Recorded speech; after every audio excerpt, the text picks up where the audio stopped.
Isang mapagpalang umaga po sa atin lahat. Purihin po ang Diyos sa umagang ito na binigay sa atin ng Panginoon upang tayo ay sama-samang magpuri, sumamba sa Panginoon at higit sa lahat mag-aral ng Kanyang salita. Ito naman po ulit tayo, balik po ulit tayo sa panoodan pero hindi po ito magiging hadlang upang tayo ay hindi matuto ng salita ng Diyos. Sabi nga ay adjustment na naman po uli dahil mahirap na naman magsalita nang walang kausap, walang nakikita, pero sa tulong at biyaya ng Diyos, tayo ay sasamahan para patuloy na maibahagi ang Kanyang salita ng buong katotohanan. Yan sa inyo, adjustment kasi talagang manunod uli kayo.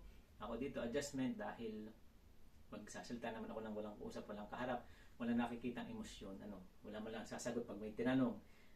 Pero hindi po ito hadlang para tayo ay hindi patuloy na maglingkod sa Panginoon at sumamba sa ating Diyos. At sa umagang ito, nais ko muna magpasalamat sa Panginoon sa Kanyang kabutihan, maging sa pag-iingat na Kanyang ginawa sa amin upang makabalik kami dito ng ligtas at maayos sa sa UK, dito sa aming lugar.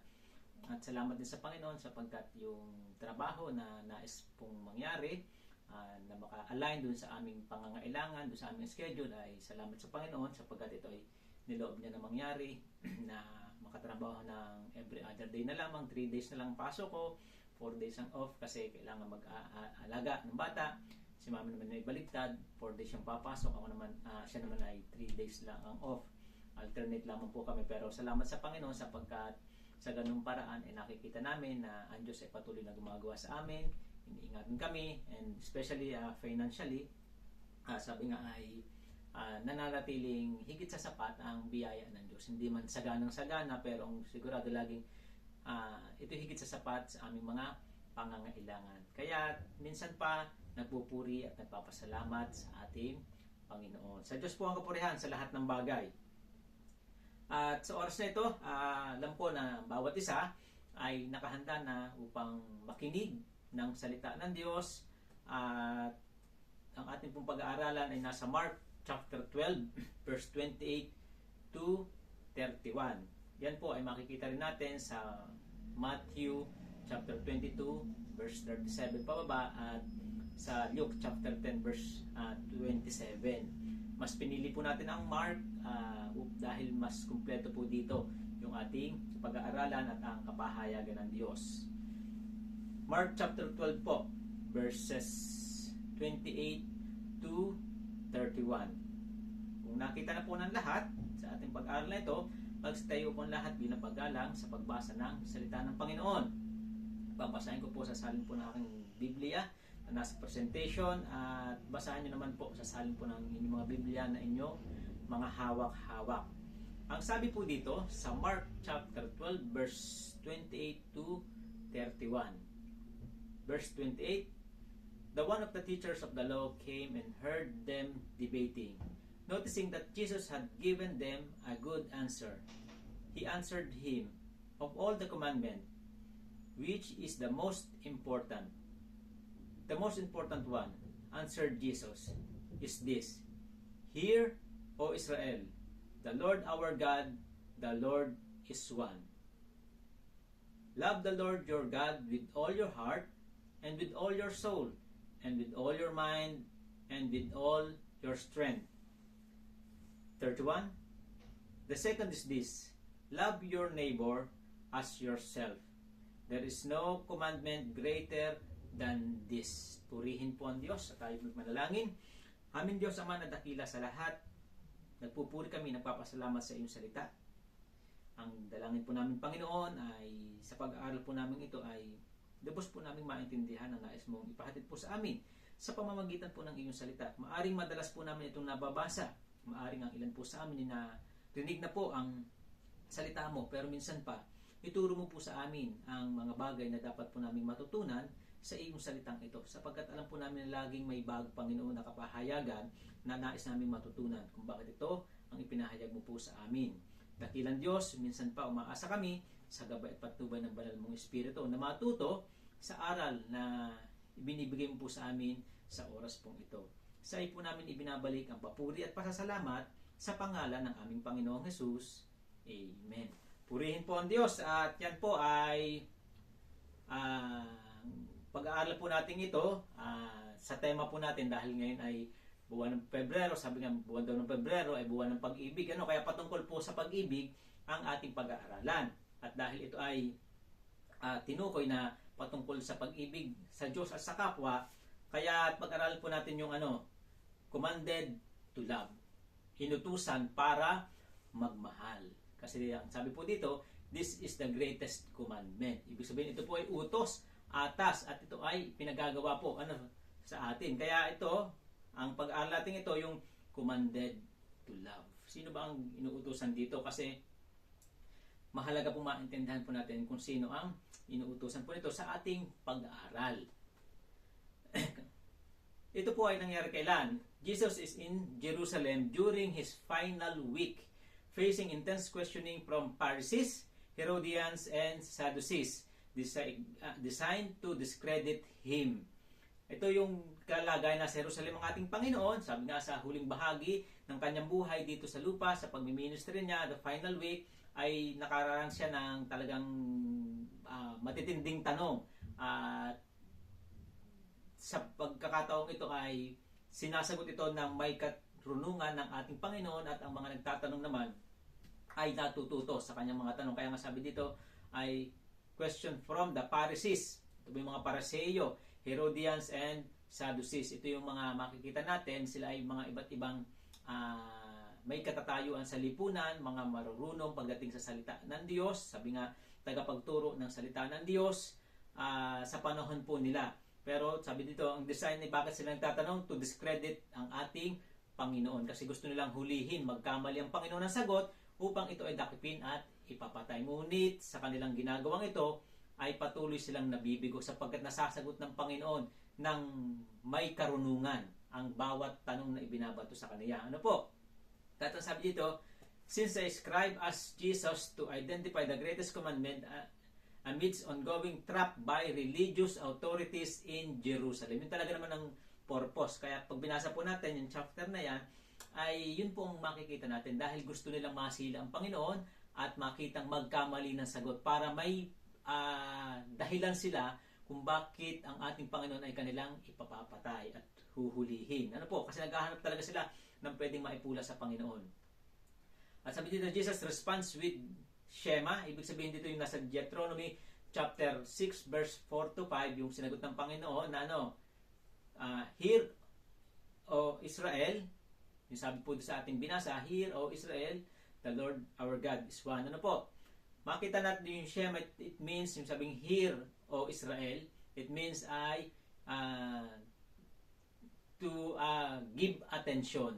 Pag sabing Shema or to hear, pagbigay ng labis na pagtuon. Ano po? Ng pansin, bigyan tuon, bigyang pansin, bigyan tuon yung kanyang sasabihin. Yung salitang kanilang maririnig, bigyang halaga. Yun po ang sinasabi po doon.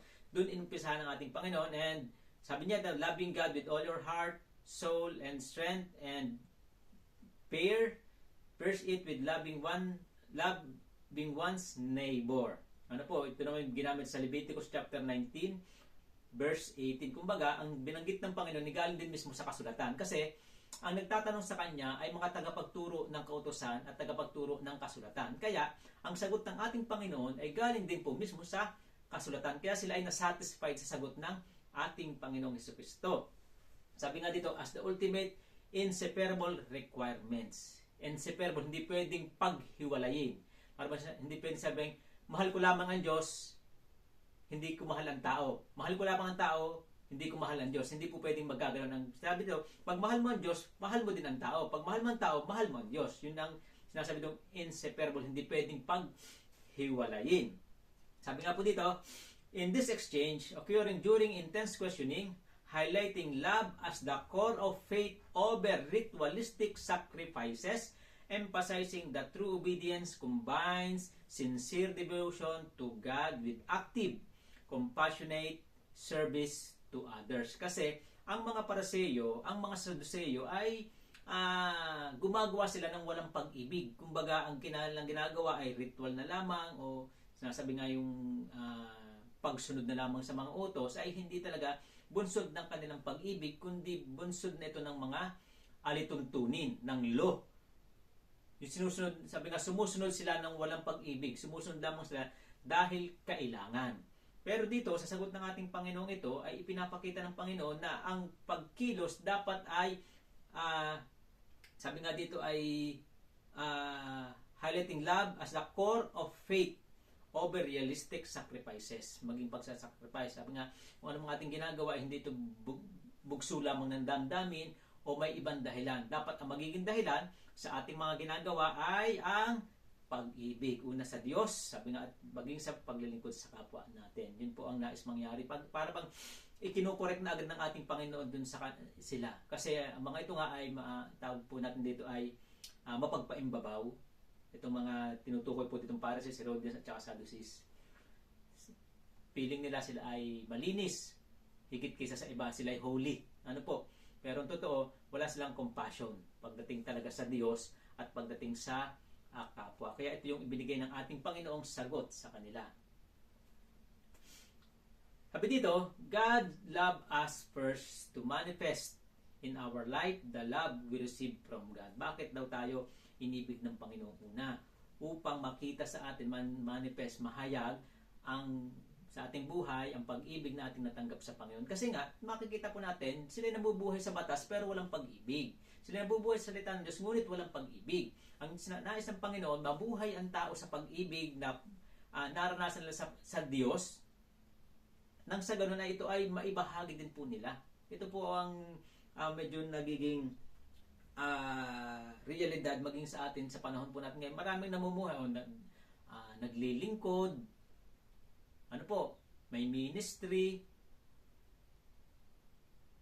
may mga iba-ibang ginagawa sa buhay, ano po. Pero ang makikita natin dito sa mga ganitong sitwasyon, kakulangan ng malasakit o pagmamahal sa Diyos at saka sa kapwa. Yes, nasaan po tayo? Bakit ginagawa? Kasi parang nagiging ritual na lang ang mga gawain. Pero dito, pinapahayag talaga yung kahalagahan ng pag-ibig na tinanggap natin mula sa Diyos. Ano bang layunin ng pag-aaral natin ito? For us, believers, mahalaga po yan sa atin bilang mga mananampalataya, to understand what is our main duty and how to do it. Kung tayo ang tatanungin bilang isang mananampalataya, ano ba ang ating tungkulin? Identify na po ba natin? At paano natin ito gagawin? Sa pag-aaral pong ito po ang ating dapat na maintindihan. Ano yung ating main duty? Kasi ang dami na po natin ginagawa. Ay ba talaga yung talagang nais ng Diyos na mangyari sa ating buhay? Pinagagawa ng Diyos. Kasi, tingnan po natin mabuti. Jesus categorized 10 commandments in two major divisions for us to understand the two major duties of human. Kaya tinanong sila ng Pariseo, ano ang pinakamahalagang utos? Ano po? Parang sinasabi nila na may mahalaga at hindi mahalaga pagdating sa 10 utos ng Diyos. Pero dito, kinategories lamang ng Panginoon ito ng dalawa. Love the Lord your God and love your neighbor. Yun po lamang dalawa. Hindi siya may inalis, hindi na may mas mababa at may mas mataas. Doon sa 10 utos. Kinategories lamang niya na ang unang bahagi ay para sa Diyos, ang padalawang bahagi ay para sa tao. At dalawang bahaging ito po yung ating pag-aaralan, yung dalawang division. Una, love the Lord your God. Love the Lord your God. Ang pag-aaral natin ito ay pagsagot sa mga tanong para mas lubos nating maintindihan upang tayo din naman matuto rin tayo na gumawa ng outline o ng pagsusuri pagdating sa salita ng Diyos. Number 1 pa lang tayo, pero parang ang bilis lagi ng oras, hinahabol. Huwag po kayo magalala, dadalawa naman ito pag-aaralan natin. Ano po? Pero kaya lang, yung dalawang ito medyo mahaba. Nung sinabi kong maikli, pag nagsasalita, mahaba nagiging resulta. Pag sabing mahaba, hindi po natin alam kung saan matatapos ito. Pero ang sigurado ay ito po yung matatapos po ngayong araw na ito sapagkat mahalaga po sa atin hindi kung ano yung haba ng oras. Hindi po natin pinahahaba ang oras para lamang may masabi. Pinahahaba po ang oras, nagagamit po ang mahabang oras para mas maging detalyado ang aral na ating pinag-aaralan nang sa ganun ito ay mas maging makabuluhan at maintindihan po ng bawat isa po sa atin. Okay lang po ba yon? Yan po ang sagot. Hindi ko na naman po nakikita, naririnig. Kaya tuloy po tayo. Hindi ko naman kita ngayon ang inyong mga mukha kung kayo inaantok na o hindi pa. Kaya tuloy-tuloy lang tayo. Sana wag po tayong antokin. Amen po ba? Yan, purihin Diyos. At sabi po dito, love the Lord your God. Sa unang tanong, sa letter A, how to love the Lord. Kasi ang sabi doon, ano yung pinakamahalagang utos? Ang sabi dito, love the Lord your God.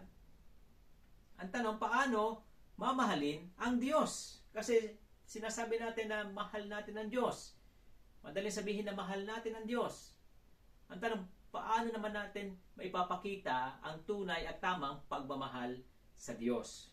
Sabi dito, love the Lord your God with all your heart and with all your soul and with all your mind and with all your strength. Kung mapapansin po natin sa bawat bahagi ito, 4 na bahagi ng ating buhay, ay ginamitan lahat ito ng with all. Ano po?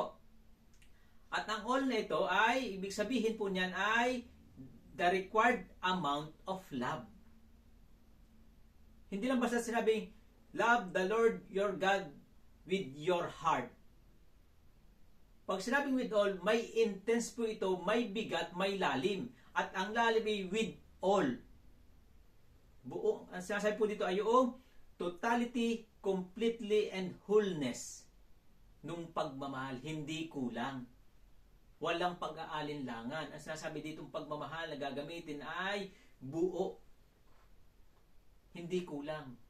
Yan po ang, kung mamahalin natin ang Diyos na sinasabi dito, huwag nating mahalin ng kulang. Sapagkat minahal tayo ng Diyos ng buo, huwag naman natin suklian ng kulang na pagmamahal. Amen po mga kapatid? Buong buo tayong minahal ng Diyos, buong buo din nating mahalin ang Diyos. At sabi po dito, yung love na ginamit dito, yung agapaw, yung sa Greek po, ang ibig sabihin, to love dearly. To love dearly, hindi as a brotherly love, hindi as affectionate love ang tinutukoy po dito, kundi love as I dear, bilang minamahal. This love originally came from agape, often described as love put into action or fruit of genuine love. Agape is the highest form of love. Kaya kung nasabi dito, with all, sabi, love the Lord with all, yung love na ginagamit dito, ang pagmamahal na ibibigay sa Diyos ay yung tunay na pagmamahal. Yung genuine, yung highest form of love. Ang sinasabi po dito, it often described as unconditional love. Hindi natin mamahalin ng Diyos dahil may kailangan lamang tayo sa Diyos. Yun po yung sinasabi po doon. Kasi madaling magmahal ng isang tao ng anuman kapag tayo ay may kailangan. Pero pag wala tayong kailangan, ay tila ba ang pagmamahal ay hindi na ibibigay ng tama. Pero dito, ang tinutukoy ng Biblia, kung mamahalin natin ang Diyos ay unconditional. Marami nagmamahal sa Diyos. Bakit? Kasi may kailangan sila sa Diyos. Matapos makuha ang kailangan, hindi na nila mahal ang Diyos. It is not dependent on merit. Pag sabing merit, mapapakinabang, hindi ito nakadepende sa kung ano ang mapapakinabang sa Diyos. Sinasabi dito, mahalin mo ang Diyos hindi dahil may mapapakinabang ka sa Diyos. But it is a voluntary, sacrificial choice mirroring Christ's love. Paano tayo minahal ng Panginoon? Minahal ba tayo ng Panginoon dahil may makukuha sa atin? Dahil ba may mabuting nakikita sa atin? Di ba wala? Pero minahal tayo ng Diyos dahil yun siya. Minahal tayo ng Panginoon ng buong buo kasi yun ang nararapat niyang gawin. Yun ang nais niyang gawin. Ganon din naman po pinapakita sa atin kung paano tayo minahal ng Diyos nang walang labis, walang kulang. Mahalin din natin ang Diyos nang walang labis at walang kulang. Ganon po ang pagmamahal sa Diyos. Hindi dahil mahal mo natin ang Diyos pag tayo ay may kailangan. Yan po, sabi nga, with all, buong buo. Tanong, nakita na pa ba natin? Ganito bang uri ng pagmamahal ang ating ibibigay sa Diyos? Yung how to love the Lord, makita po natin dito, sa letter A na ito, ano po ang kalakip nito? Paano natin mamahalin? Kasi sabi kanina, with all your heart. Sa 4 na aspeto ng ating buhay, iisa-isahin po natin ito nang higit nating maintindihan paano mamahalin ang Diyos sa ating buhay. Kasi yun utos. Mahirap gawin ang isang bagay na hindi natin naiintindihan. Madaling gawin ang isang bagay kapag ito ay naiintindihan na natin. Amen po mga kapatid. Marami nagsasabi mahal nila ang Diyos. Pero ang tanong, bate kaya sa pag-aaral na ito, makikita kaya ang pagmamahal talaga sa Diyos? Itong pag-aaral natin ito ang tutulong sa atin para masukat natin kung tunay nating minamahal ang Diyos. Sabi dito, with all our heart. Pag sabing with all our heart, yung heart po ay the center of loyalty, will, and desire. Ang pag-usapang puso, ito na yung sentro ng ating katapatan. Loyalty. Yung will natin, yung purpose, yung desire, yung hinahangad po natin. Ano po? Yung gusto. Ibig sabihin, love the Lord with all your heart. Ipinapakita dito, pag ginamit ang puso, ang Diyos ang magiging sentro ng lahat sa ating buhay. Maging ang ating plano, maging ang ating mga kagustuhan. Ang sentro niyan ay ang Diyos. Ibig sabihin, mga bagay na magbibigay importansya, halaga sa Diyos. Kasi tingnan po natin dito sa Matthew chapter, bakit mahalaga yung all heart? Kasi Matthew chapter 6 verse 24, no one can serve two master. Either you will hate the one and love the other, or you will devoted to the one and despise the other. You cannot serve both God and money. Ang tinutukoy po dito, pag papansin po natin, yung konteksto po nito ng chapter 6 na ito ay yung puso. Kung nasaan ang iyong puso, naroon daw ang iyong kayamanan. Hindi ka pwedeng maglingkod sa Panginoon kasi ang sinasabi dito, kapag hindi buo ang puso natin sa Panginoon, hindi natin siya mapapaglingkuran ng katapatan. Ang mangyayari, may maitataas tayo ng higit sa Diyos. May mas papahalagahan tayo ng higit sa Diyos. Nagiging divided yung ating damdamin. Kaya kung mapapansin po natin, bakit ang hirap magbigay ng oras sa Diyos? Kasi yung puso natin ay divided, hindi yung oras. Nakita po natin? Hindi problema yung panahon. Hindi problema yung oras. Ang problema yung puso. Hindi alam kung anong ipa-priority. Hindi alam kung anong nasaan ang loyalty. Hindi alam kung ano talagang desire. Kasi makikita natin, kapag ang laman ng puso ay ang Panginoon, pinamahal ang Diyos, sabi nga, ang magiging desire niya ay walang iba kundi ang laging ang Diyos. Amen po mga kapatid. Ito po makikita natin, masasagot po yung natin, bakit kaya ang hirap dalhin ng ating sarili sa gawain. Kasi wala po doon ang ating puso. Mahirap gawin ng isang bagay na hindi laman ng puso. Mahirap pahalagahan ang Diyos kung hindi ito laman ng puso. Tingnan po natin mabuti. Bakit ang pagka tayo may mga paboritong gawin, halimbawa na lang, basketball sa mga kalalakihan. Bakit ang daling madala ng ating sarili sa basketball? Kasi nandun ang ating puso, umuulan man yan. Ano mang sitwasyon yan, busy ka man, laging may time para sa basketball. Sa mga babae, naman ang pwedeng maging hindi ko masyadong kabisado kung anong mga kinahihiligan ng mga babae. Pero sa lalaki, madali lang. O bakit may time sa mga kaibigan? Bakit may time sa pagbibisyo, sa pag-iinom ng mga tao? Kasi naandun ang kanilang puso kahit sila ay busy, may nagagawaan ng time. Sapagkat ito yung laman ng kanilang puso. Pero pagdating sa Panginoon, kahit hindi busy, walang time sa Panginoon. Kasi hindi ito ang laman ng kanilang puso. Amen po mga kapatid. Nararanasan po ba natin yan? Na mas madaling ipagpalit ang Diyos sa mga bagay sa mundong ito, sa birthday yan o anuman. Bakit po? Kasi hindi pa ganoon kabuo ang ating pagmamahal sa Diyos. Pero kapag ang isang tao, buong-buo siyang nagmamahal sa Diyos, non-negotiable pagdating sa mga bagay para sa Panginoon. Pagdating sa oras, paglilingkod sa Panginoon. Non-negotiable na po yan. Kaya sabi dito, mahihirapan talaga na mangyari ng isang tao ay magmahal ng lubusan sa Diyos pag may iba siyang mahal. Kaya ang nire-required sa atin, with all our heart. Wala dapat kahati. Kaya pag sinong first love mo, ang asawa ko, ang katipan ko, Sino pa? Magulang ko. Di ba yung mga sagot natin? Ibig sabihin, hindi ang Lord ang priority natin. Dapat laging first love natin ay ang Diyos. With all our heart. Intindahan po ba natin mga kapatid? Sana nagiging malinaw. Paano natin gagamitin natin puso sa pagmamahal? Yung will, yung desire, hinahangad lagi ang Panginoon. Yung loyalty, katapatan ay sa Diyos. Sabi dito, sa How to Love the Lord Your God, ay ang sabi dito sa 8.2 natin ay with all our soul. Ano naman sinasabi ng Panginoon dito o ng Biblia pagdating sa with all our soul? Ang soul is center of devotion and worship. Soul signifies life, whole being. Na sinasabi ng salita ng Diyos, maging ng ating Panginoon, kung mamahalin natin ang Diyos, ay yung buong buhay natin. Hindi bahagi ng buhay natin. Buong buhay natin. Kasi tingnan po ninyo. Ang sabi ni David po sa Psalms chapter 103 verse 1 and 2 hanggang ilang pong basahin natin. Praise the Lord, my soul, all my innermost being. Praise His holy name. Praise the Lord, my soul, and forget not all His benefits. Ano sinasabi? Anong gustong mangyari ni David? Na walang bahagi sa kanyang buhay na hindi napupuri sa Panginoon. Ang sinasabi niya, ang kanyang buong pagkatao ay hinihimok niya.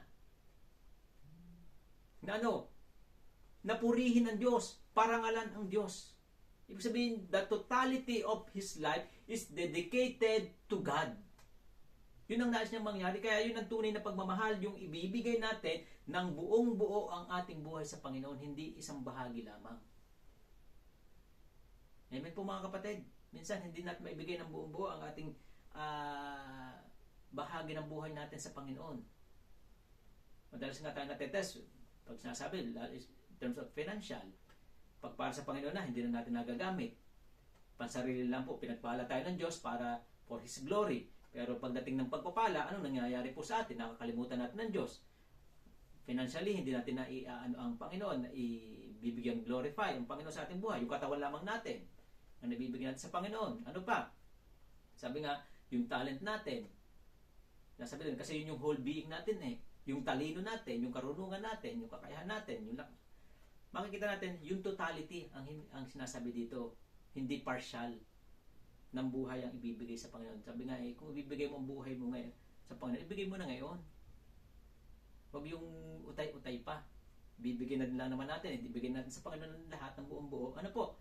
Yan sinasabi dito, ng buong buhay. Amen mga kapatid. Ang sabi dito, sa ikatlo ay with all our mind. Ano po ang mind? Sabi dito, the center of focus and priority. Pag sinabing mind, yung nagiging laman ng ating puso. Anong ating isip? Centered God, considered God at all times, the way we think. Anong sinasabi dito? Kung mamahalin natin ang Diyos with all our mind, ang sinasabi dito ay laging ang Diyos ay ikinukonsidera sa ating bawat gagawin. Iniisip lagi natin ang Diyos. Nagiging laman siya ng ating puso. Hindi minsan lamang nagiging laman. Iniisip natin sa lahat ng aspeto ng ating buhay mula sa pagdedesisyon, sa sasalitain, lalaman ng ating puso at sa lahat ng ating gagawin. Kinukonsider natin ang Diyos kung ito ba ang lahat ng ating gagawin ito ay magbibigay kaluwalhatian sa Diyos. Ibig sabihin, iniisip natin ang Diyos. Nilalagay natin sa ating isipan. Hindi natin siya binabaliwa. Alam niyo po kung bakit maraming tao ang nagkakamali at nagkakasala? Kasi kinakalimutan nila ang Diyos. Hindi nila tinatanim sa kanilang isipan ang Diyos. Hindi ibinibigay ng at all times ng buo. Kasi sabi dito, sa Colossians chapter 3, verse 23, whatever you do, work at it with all your heart as working for the Lord, not for human master. Ano sinasabi dito? Kung gagawa tayo, maglilingkod tayo, ang pinapakita dito, yung mindset. Anong mindset? Ang mindset, gagawin natin ang lahat ng bagay hindi dahil tayo naglilingkod sa tao, kundi kung ito ba'y ginagawa sa tao, ang isip pa rin natin, ang mindset pa rin na yun, naglilingkod ay hindi sa tao kundi sa Diyos. Kung bagas na, sabi dito na ang ating mga ginagawa, dapat ang laging niisip natin ay para sa Diyos. Amen po. Yun po bang ating mga desisyon? Para po ba yan sa Diyos? O para sa atin lamang? O para sa tao lang? Yung ating paglilingkod, ito ba'y para sa Diyos o para sa tao? Yung ating bang mga ginagawa, ito ba'y plano sa buhay, ito ba'y para sa Diyos o para sa tao? Kinukonsider ba natin ang Diyos? Nang bagay nito ay magiging kaluwalhatian sa Panginoon. Yan po sabi pag with all your mind. Dapat ito ay nasa isip natin ang Diyos. Amen mga kapatid? Sabi po dito sa ika-4, with all our strength. It means the center of our action. Sentro ng ating mga pagkilos sa mga ginagawa. Kasi ang sabi, sa 1 Corinthians chapter 10 verse 31, so whether you eat or drink, or whatever you do it all for the glory of God. Ang tinutukoy po dito, yung mga pagkilos na ating gagawin, umiinuman tayo, kumakain, o naman ang ating gagawin, do it for the glory of God. Yun po ang nagmamahal sa Diyos ng lubusan, na ang kanyang bawat ginagawa, ang kanyang lakas ay ginagamit sa kapurihan, sa kawalhatian ng Diyos. Bakit? Kasi mahal nga niya ang Diyos eh. Isipin po ninyo, pag mahal ninyo ang inyong sarili, anong inyong ginagawa? Lahat ng mga bagay para sa ating sarili. Pag mahal mo ang iyong kapwa, lahat ng ginagawa natin ay mga bagay para sa ating kapwa. Pag mahal mo ang iyong asawa, lahat ng iyong ginagawa ay para sa ikasisiya ng iyong asawa. Pag mahal mo ang iyong magulang, ang ginagawa mo ay ang mga bagay na magbibigay kasiyahan sa iyong magulang. Kaya naman, kapag sinasabi naman natin na mahal natin ang Diyos, yung lahat ng ating ginagawa ay magbibigay kaluwalhatian sa Diyos. Minsan sinasabi natin na mahal ko naman ang Diyos. Ang tanong, yan bang ginagawa mong yan ay nagbibigay kasiyahan sa Diyos? Walang nagmamahal na gumagawa ng makasasakit sa kanyang minamahal. Amen po mga kapatid, alam nyo kung bakit ang bisyo, masamang asal, masamang ugali, kasalanan ay hindi natin maiwan-iwan? Kasi hindi natin lubusang mahal ang Diyos. Mas mahal natin ang sarili natin o ibang tao. Kasi kung mahal natin ang Diyos, yung kilos natin ang magpapakita ng pagmamahal natin sa Diyos. Hindi natin pwedeng sabihin mahal natin ang Diyos pero ang ginagawa natin ng mga bagay na labag sa Diyos. Pagmamahal po ba ang tawag doon? Hindi po. Walang pagmamahal kung ang ginagawa natin ay paglabag. Subukan po ninyo sa inyong asawa, sa inyong magulang. Pag tayo hindi sumusunod, hindi nagbibigay ng kaligayahan sa kanila, ano tawag doon? Pagmamahal po ba? Hindi. Kaya dito, pinapakita po sa atin yung kahalagahan po ng pagmamahal sa Diyos sa 4 na aspeto ng ating buhay. Ano po? Love the Lord your God. Kasi kung makikita po natin mabuti, dito sa ating pinag-aaralan ito, ma-connect lamang po natin dun sa trending po ngayon na sa social media na pinag-resign ni Lord. Yan. Siguro po, alam niyo po yan, na yung patungkol sa pinag-resign ni Lord, ang sabi pa nga ng iba, nadagdagan na pala 10 utos, 11 na. Ano daw yung pang-11, mag-resign ka na.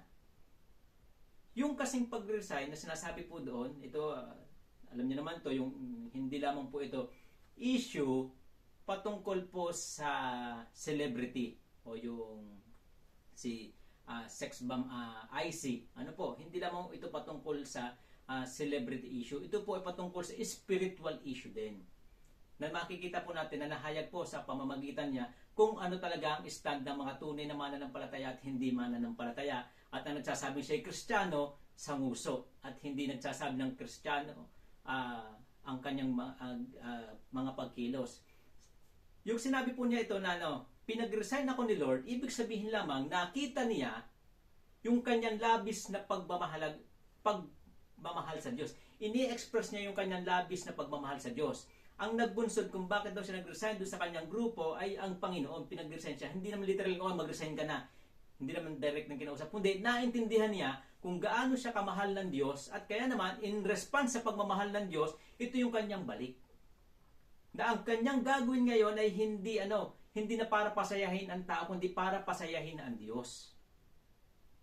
Nagbago na po yung kanyang purpose. Natagpuan na po niya ang kanyang tunay na purpose ng buhay. At ang kanyang purpose ng buhay ay mahalin ang Diyos. Hindi na po pagbibigay ng kasiyahan sa mga tao kasi ang kanyang entertainment bigyan kasiyahan ng mga tao. Dahil nagbago na ang kanyang puso at isipan, naging laman ang kanyang puso at isipan dahil mahal niya ang Diyos mula sa kanyang puso, kaluluwa, at sabi nga po dito ay isipan at strength. Ang lahat ng nais niyang gawin ay mga bagay na magbibigay kapurihan sa Panginoon. Ganun po. Kaya nga, nasabi ko sa inyo, ang hirap iwan ng isang bagay na nagpapasaya sa atin para sa Panginoon kung hindi nating lubusang mahal ang Diyos. Bisyo? Ano pa po ang mahirap iwan? Trabaho? Ano pa? Kaibigan? Ang hirap pong iwan yan. Pero pag nakita po natin, naranasan natin ang pag-ibig ng Diyos at talagang pinapatunayan natin na mahal natin ng Diyos, madali lamang po yan. Amen po. Pag ba sinabi ko na ang Diyos ang nagparesign sa akin sa pagdadicer, ibig ba sabihin ay may 11 utos din na akong tinanggap? Ibig ba sabihin, kaya nung sumunod ako po sa paglilingkod, kasi nakita ko lang po ang pagmamahal ng Diyos. At sinusubukan ko sa abot na ay makakaya na mahalin ang Diyos.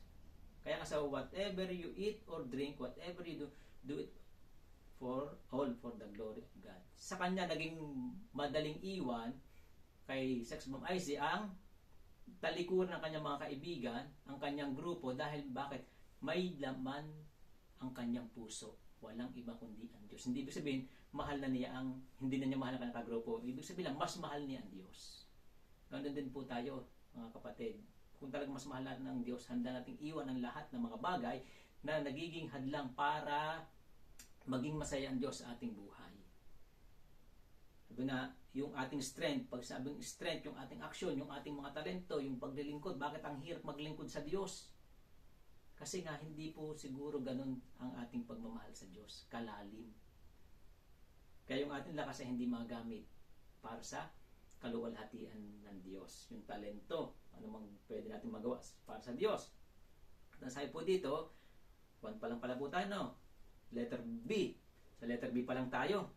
Sabi dito, why is it necessary to love the Lord? Bakit nga ba natin kailangan mahalin ang Diyos? Natanong niyo po ba yun sa inyong sarili? Bakit ko kaya kailangan mahalin ang Diyos ng buong buo? Selfish ba ang Diyos? Kasi gusto niya kanya lang, walang kahati. Kasi tingnan po natin mabuti. Sa mga babasahin po natin ito, mas maintindihan po natin ang dahilan. Kasi dun pa lang po sa love the Lord your God, naandyan na po ang sagot bakit natin kailangang mahalin ang Diyos na ang Panginoong ating Diyos. Sabi dito, dun sa meaning of God, sino ang Diyos? Sabi dito, God, sa Greek word ay Theos. Pag sabing Theos, Godhead of Trinity. God the Father, the Creator, the true living God, the one who loves us first. Sino daw ang Diyos? Siya yung nag-iisang tunay na Diyos. Yung Ama nating nasa langit, yung ating tinatawag pag tayo nananalangin. Siya daw yung Creator, yung manlilikha. Siya yung lumikha sa mga bagay sa mundong ito maging sa atin mismo. At siya din daw yung nagmahal sa atin ng una sa lahat. Na sa kabila ng ating karumihan, kabulukan, pinili niya tayong mahalin. So ngayon, ano ang dahilan? Bakit kailangan nating mahalin siya lubusan? Unang-una, siya'y Diyos. Ang Diyos, tunay na Diyos, nararapat lamang siyang mahalin ng lubusan. Bakit? Dahil siya yung Creator. Kung wala ang Diyos, wala tayo. Di ba minsan nga tayo ay nakatatanggap ng tulong sa kapwa natin? Pag nakatanggap tayo ng matinding tulong sa kapwa natin sa panahon ng ating pangangailangan, di ba mahal na agad natin yung tao? Kulang na lang ay maging alipin tayo ng taong yun dahil sobrang pagkilala natin ng utang na loob o ginawang kabutihan niya sa ating buhay. Pero dito, sinasabi dito, Creator. Lahat ng meron tayo ay buhat sa Diyos. Hindi ba't karapat dapat mahalin ang pinagmula ng lahat ng meron tayo? Amin po mga kapatid. Siya yung naging dahilan kung ano ka ngayon. At higit sa lahat, the one who loved us first. Sa panahon hindi tayo karapat-dapat mahalin, minahal tayo ng Diyos. Sa panahon na tayo ay makasalanan, marumi, malayo sa Kanya, kaaway ng Diyos, pinili ng Diyos na tayo ay mahalin at ang manifestation, iniali ni Kristo ang Kanyang buhay doon sa krus ng Kalbaryo para tayo tubusin sa ating mga kasalanan. Hindi tayong unang nagmahal sa Diyos, sabi nga ng Biblia. Tayong unang minahal ng Diyos. So, ito yung malalim na dahilan. Maraming tao ang hindi makayang mahalin ang Diyos ng lubusan kasi hindi nila kilala ang Diyos sa kanyang buhay. Kung tayo po tatanungin, sino ang Diyos sa ating buhay sa oras na ito? At yun po ang magmamotivate sa atin paano natin bibigyan ng pagmamahal ang Diyos. Amen po mga kapatid. Yan yung the greatest reason. Wala na siguro mas higit man lalalim dito sa dahilang ito para hindi natin mahalin ang Diyos. Ano na lamang po yung ang mga blessing na natatanggap po natin ngayon. Kumbaga, extra na lamang po yun. Yung pa lamang sa nilikha ka ng Diyos, binigyan ka niya ng buhay. Amen po mga kapatid, minahal ka ng Diyos. Karapat dapat na po nating mahalin ang Diyos diyan.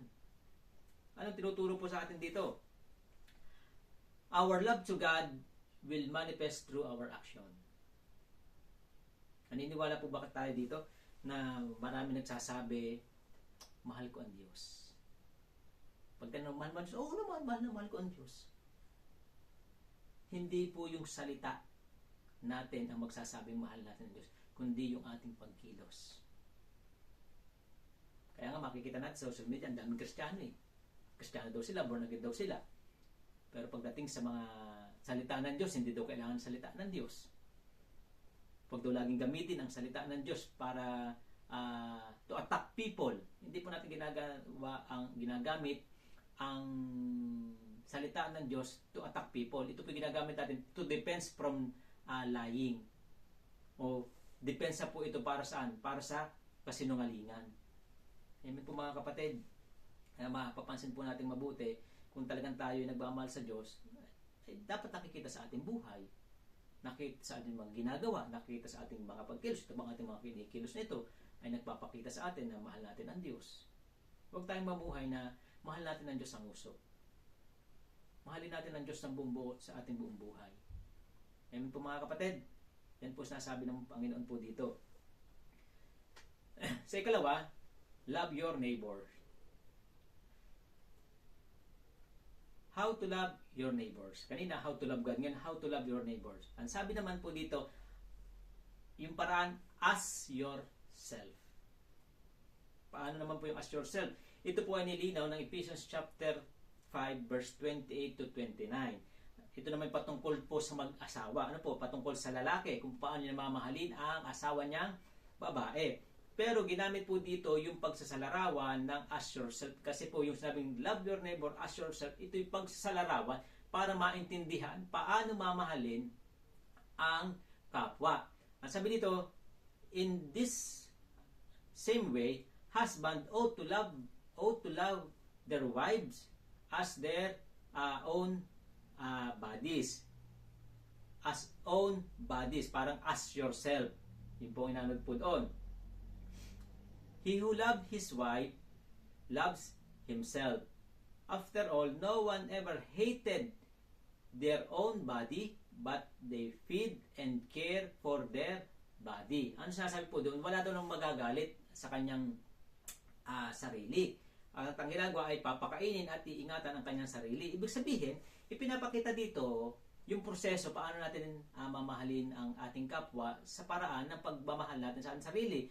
Makikita po natin dito sa mga talata o salitang mga nakasulat dito, yung pagmamahal sa ating kapwa, dapat ito ay may respect. Ano po?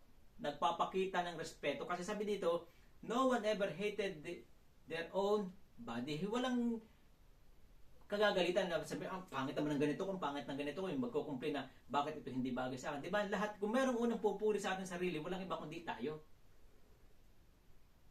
Amen po mga kapatid. Walang ibang pupuri sa ating sarili kundi tayo, kasi tayo nakakakita ng ganda ng ating sarili. Sabi ng iba, hindi naman po pastor, wala nga po makita ng ganda.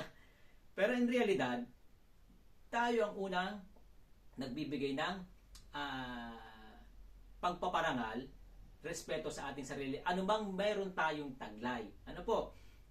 At makita natin dito sa ating pinag-aaral dito, and they feed and cared for them. Ibig sabihin, hindi lamang po respect ang ibinibigay natin. Binibigyan din natin ito ng pag-aalaga. Binibigyan din po natin ito ng pag-aaruga. Malasakit. Ang sinasabi po dito, para mahalin natin ang ating kapwa as ourselves, dapat pakitaan natin sila ng respeto. Amen? Mga kapatid, respeto.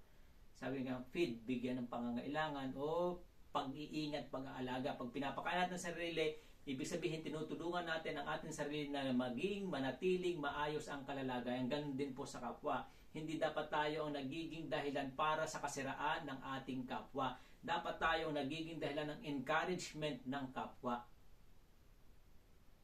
Yung malasakit, ibig sabihin ng malasakit, yung pag-iingat, pag-aalaga, ibig sabihin hindi na tayo gagawa ng mga bagay na makasisira o makasasama sa ating katawan. Tama po ba? Sino po ba dito ang gusto na siya may hawak na kotse, hinihiwa-hiwa ang kanyang katawan. At yung siya laging gusto lagi pagsasakay ng bus nakabitin. 'Di ba hindi? Bakit? Doon tayo umupo sa maayos na kalalaga na upuan para ingatan po ang ating sarili. Ganon din naman po. Dapat ang ating ginagawang pagkilos ay mga bagay na hindi magbibigay kapahamakan sa ating kapwa. Ganon po ang pagmamahal.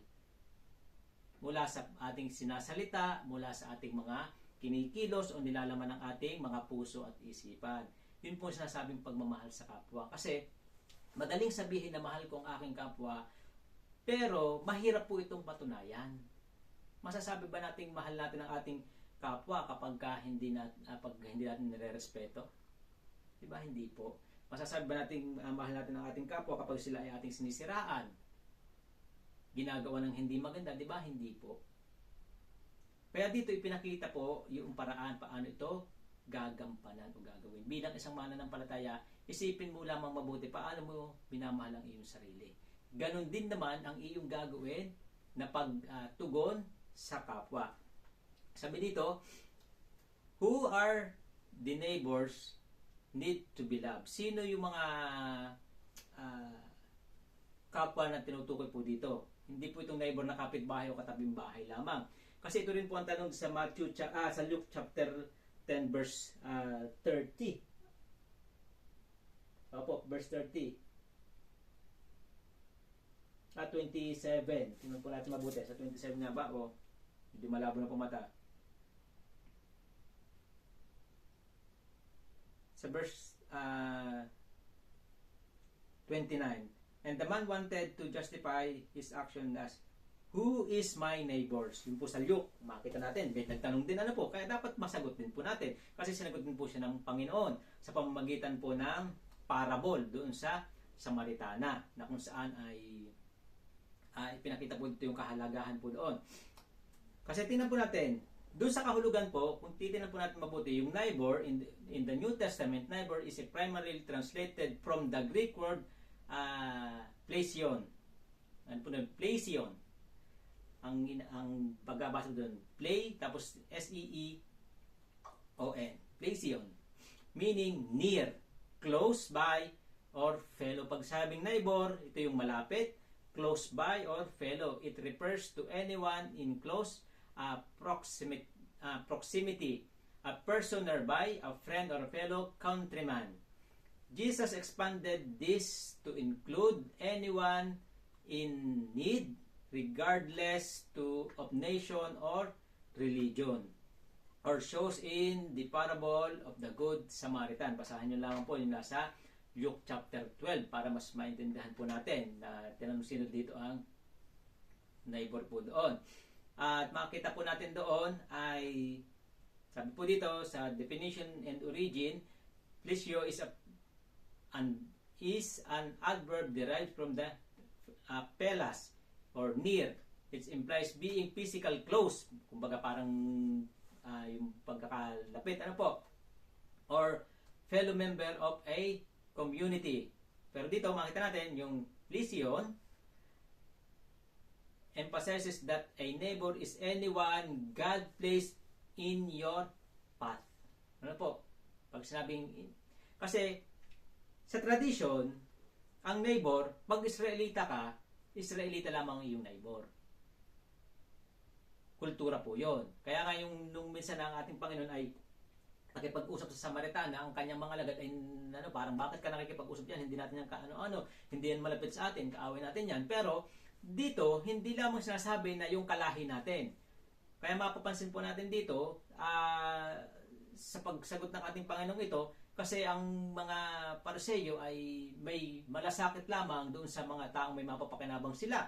Pagdating sa mga taong balo, mahirap, wala silang malasakit, wala silang pagmamahal. Parang ang minamahal lamang nila yung kanyang mga kalebel, kauri na tao. Pero dito, ang sinasabi ng Panginoon ay sa mga taong inilagay sa iyo ng Diyos sa iyong landas, sa iyong daraanan. O ibig sabihin, yung mga tao sa paligid po natin. Kung i-general po natin yung mga tao sa paligid po natin dito, ang sinasabi ng Panginoon na dapat nating mahalin ng tulad ng pag-ibig natin sa ating kapwa. Mas lilinawin po natin isa-isa. Sino yung neighbor na ito? Una, yung family. Kita natin sa Ephesians chapter 5 verse 22 to 33 at Ephesians chapter 6 verse 1 to 4, ito po ay tumutukoy sa kaayusan ng pamilya, ng responsibilidad ng mag-asawa, ng magulang at ng anak. Ito'y nagpapakita sa paraang ito kung paano natin mamahalin ang ating pamilya. Kaya yung neighbor nito, yung parents na sabi ito, yung close natin, yung nearby, unang-unang nearby po sa ating tao na neighbor po natin ay yung ating pong pamilya. Mahalin po natin ating pamilya. Pero minsan nakakalungkot. Pamilya sila pa nag-aaway-away. Pamilya sa kunting bagay, away-away. Pero sa atin bilang mga mananampalataya, niutos po sa atin, sa pamilya pa lamang natin umpisahan natin ang pagmamahal. Amen po mga kapatid. At hindi lamang po yun sa brethren. Sabi dito sa John chapter 13 verse 4, A new commandment I give to you, love one another as I have loved you. So you must love one another. Love one another as I have loved you. Sino yung sinasabihan dito? Ang Panginoon na love one another. Mahalin mo ang kapwa mo mananampalataya. Amen po mga kapatid. Sabi nga, kung may isang magmamahal sa isang mananampalataya, walang iba kundi ang kanyang kapwa mananampalataya. Hindi dapat sinisiraan, hindi dapat pinupulaan, hindi dapat hinuhusgahan. Amen po.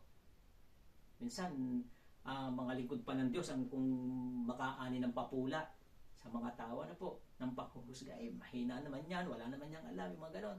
Hindi po dapat narinig po ito sa atin.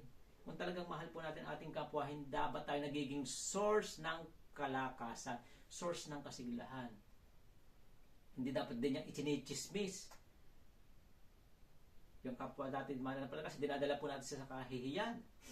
Kung anumang maling nagawa niya, hindi dapat yung chinichismis. Kung talagang intention po natin ay tulungan siya, bakit hindi pag-usapan sa church?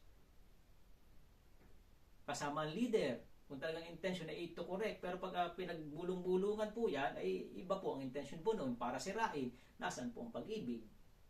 Kaya dito tinuturo sa pag-ibig, sabi ng Panginoon, huwag kayong mag-away-away, huwag kayong magsiraan, huwag kayong magpagalingan. Ang kailangan gawin ay magmahalan.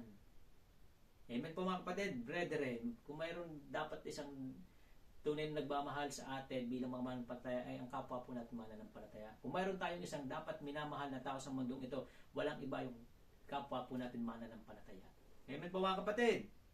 Kaya po ba yun? Amen. Purihin po ang Diyos. At sabi pa po dito, sino po ito? Your enemy yan. Ito yung isang mahirap mahalin na inuutos na mahalin ng Panginoon sa bawat isa po sa atin. But I tell you, love your enemies and pray them for those who persecute you. Parang dito tayo lagi napapahinga ng malalim. Hirap naman po pasumahalin ng kaaway Pero ang sabi dito, but I tell you, love your enemies. At anong kailangan gawin? Pray for those who persecute you. Pag sabing pray, ask for provision, ask for blessing. Hindi po ang panalangin ni Lord, kunin mo na po yan, talagang masakit na po sa aking ulo yan. Hindi po ganon. Lord, sana naman po yan paglabas niya, madapa yan ng madala-dala. Hindi po ganon. Kasi hindi po pray po yun, course po yun. Ang sinabi po ng talata, pray. Pag sinabing pray, you are asking blessing. Pag pray mo yung tao, na hindi ko matutong mahalin. Amen po. Paano kayo mamahalin? Mahalin mo muna. Ang itinuro po sa atin ng Diyos ay hindi magtanim ng galit. Sino po dito ang may tikiligin po yung galit? Ilang taon nyo na po yung kinikimkim? Ang sabi po ay dahil may nakagawa, pastor, talagang matindang ginawa niya sa akin. Mas matindi pa po ba yan sa ginawa natin sa Panginoon? At para hindi natin kayang patawarin na kung tayo pinatawad ng Diyos, ipatawarin din po natin ang mga nagkasala sa atin. Minahal tayo ng Diyos para tayo magmahal din. Kaaway tayo ng Diyos dati. Pero pinili niya tayong ibigin. Ganon din po sinasabi sa atin po ng Biblia. But I tell you, love your enemies. Hindi lamang po isa. Minsan marami. Yung talagang nakasakit ng iyong damdamin. Naging dahilan. Minsan sinasabi, ito po ang naging dahilan kung bakit ako nagkaganito. Pero minsan, tulad nga nung kay Joseph, yung mga nagalit sa kanya, yun pala ang dahilan para siya ay dalhin sa pangako ng Diyos. Kaya kung natin gagalitan ng mga kaaway po natin, baka itong way ng Panginoon para tayo dalhin sa kanyang pangako. Amen po mga kapatid. Mas nagiging malinaw po ba sa atin? Love your enemy. Kaya po ba yan? Pag nilove po natin, kailangan po natin ng pagpapatawad. Sabi po dito, unbelievers. Sa Tagalog sabi, Romans chapter 5 verse 8, ngunit pinadama ng Diyos ang kanyang pag-ibig sa atin,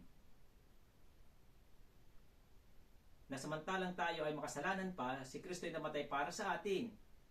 Pag-ibig sa atin na hindi pa nakikilala sa Kanya. Ano sasabi dito? Nung tayo mahina pa, namatay si Kristo para sa atin, namatay siya para tayo ay abutin.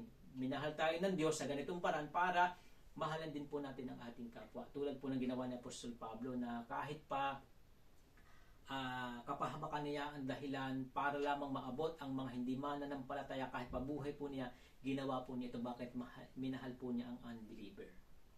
Amen po mga kapatid. Kaya yung ating pagmimisyon, yung ating pagbabahagi ng salita ng Diyos upang sila ay abutin, dalhin sa Panginoon, ay pagpapakita po yan na mahal po natin ang ating mga kapwa kahit po sila hindi mananampalataya.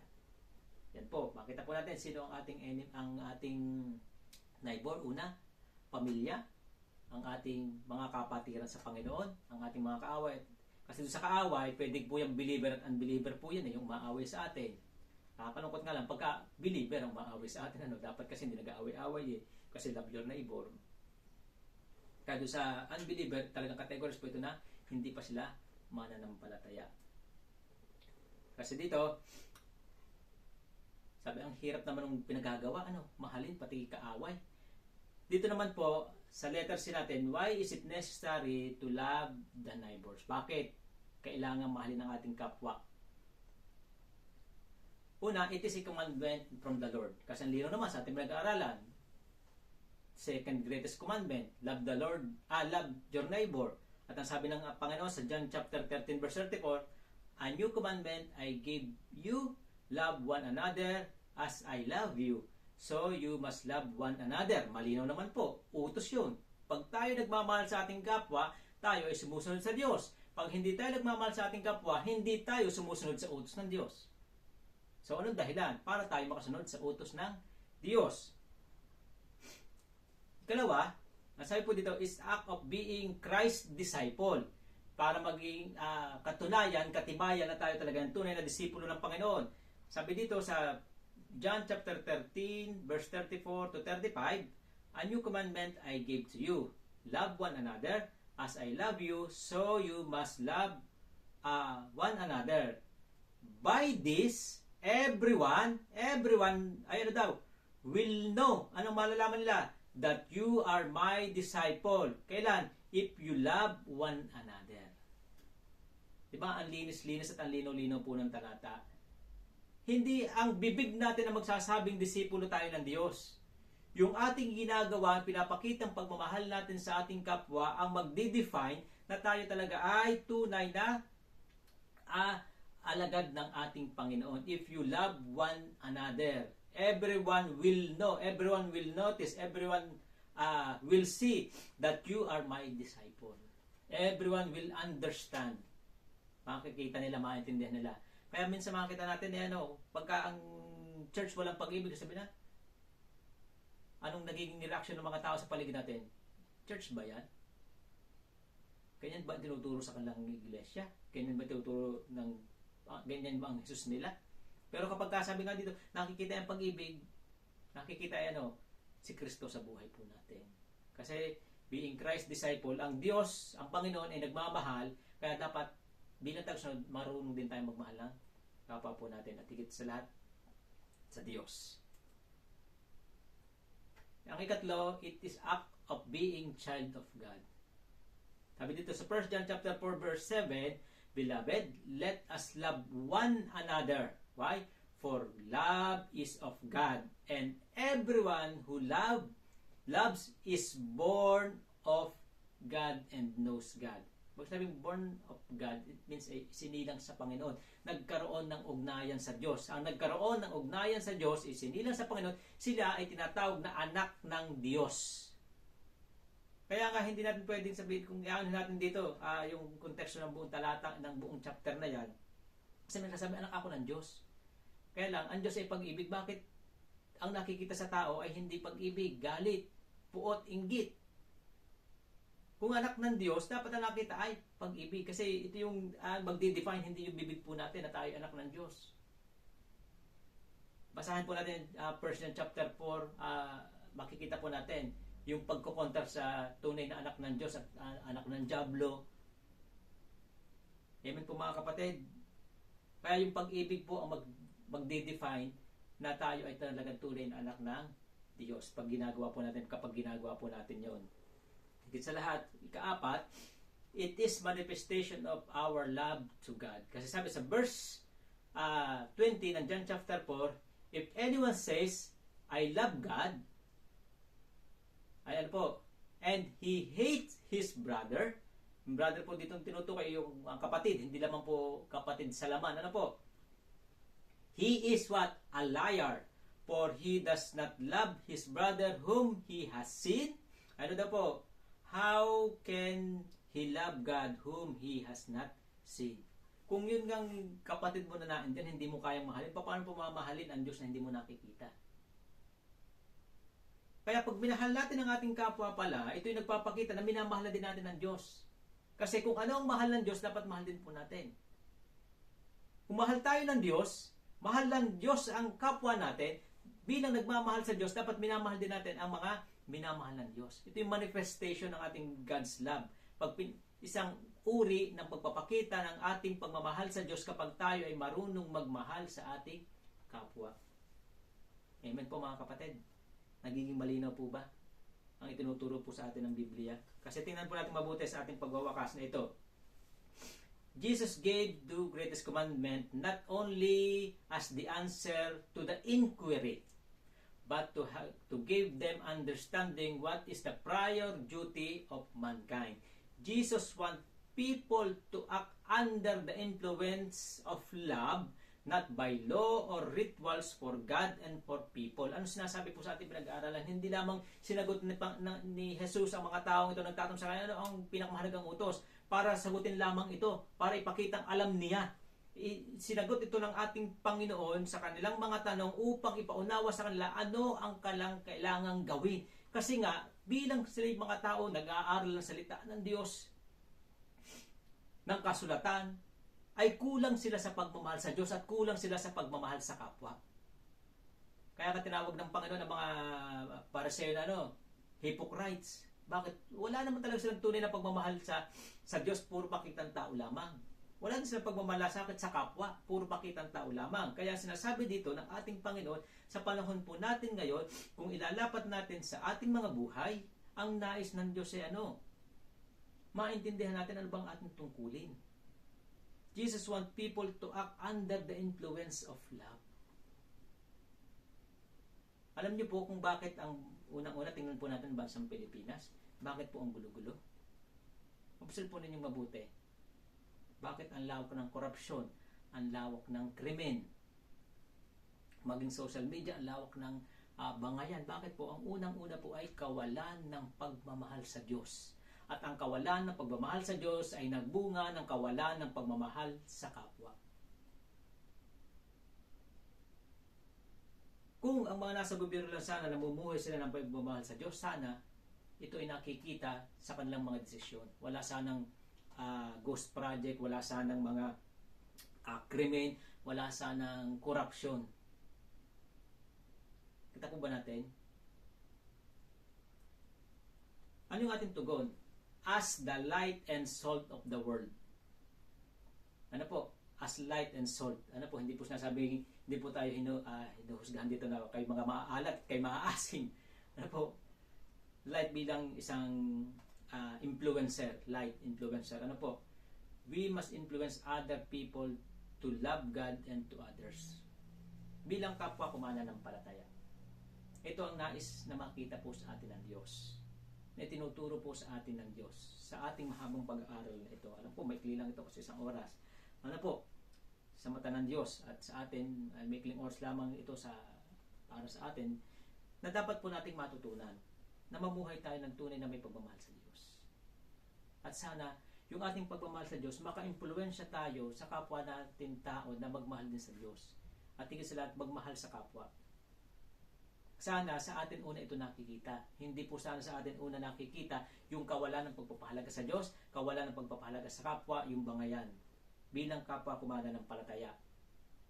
Sana po naintindihan natin mabuti ang nais ng Diyos sa atin. Nais ng Diyos mamuhay tayo sa mapayapang pamumuhay. Mamuhay tayo sa pagsunod. Mamuhay tayo sa pag-ibig. At yan po ang mahalagang lesson na binibigay po natin sa Diyos. Minsan kasi ang bait-bait natin sa tao, pero wala naman tayong pagmamahal sa Diyos. Minsan sinasabi nga natin, mahal natin ang Diyos, pero wala naman tayong malasakit sa tao. Kaya nga sabi kanina sa ating introduction, dito pwedeng pag-iban, unseparable po ito. Pag minahal natin ang Diyos, automatic magbubunga ito ng pagmamahal sa tao. Pag mahal natin ang tao, automatic mahal po natin ang Panginoon. As light and salt of the world, we must influence other people. Yan po ang challenge po sa atin. To love God and others. Ito yung ating tanong na pagbulay-bulayan po. Pwedeng pagbulay-bulayan po ninyo personally at pagbulay-bulayan po natin ito sa ating small group. In what ways we can show our love to God and to our neighbors? Sa anong paraan natin na ipapakita na mahal natin ang Diyos at ang ating kapwa? Pagbulay-bulayan na Padalwa, is our life today shows love for God and for others? Yung buhay natin ngayon, nagpapakita ng pagmamahal sa Diyos at pagmamahal sa kapwa. Kaya makita pa natin yung simpleng tanong na yan, dapat po ay mabigyan natin ng tugon. Kung hindi, anong atin dapat gawin? Sana sa pag-aaral po ito, tayo ay pinagpala ng Diyos ng karunungan para po sa ating dapat gawin bilang isang mananampalataya. Kung mayroon tayong unang mamahalin, mahalin natin ang Diyos at mahalin din po natin ang ating kapwa. Yan po ang mensahe ng Panginoon sa atin sa umagang ito. Tayo po ay manalangin. Dakilang Diyos Ama na makapangyarihan sa lahat, nagpupuri po kami at nagpapasalamat po sa iyo na minsan pa ay ipinakita mo sa amin ang mga bagay na dapat po namin gawin. Una ay ang pagmamahal, dakilang Diyos. Minahal mo kami, Panginoon, upang matuto rin po kami magmahal po sa aming kapwa, dakilang Diyos. Kaya naman, kami ay nagpapasalamat sa pagmamahal na binigay po sa amin. Tunay nga, Panginoon, na ito po ay nakakailangan na ibahagi po namin sa kapwa po namin. Sa aming kahinaan, dakilang Diyos, ay kami po ay iyong patawaran at kami po ay iyong bigyan ng kalakasan na sa aming buhay, mahalin ka ng lubusan, nang hindi kulang.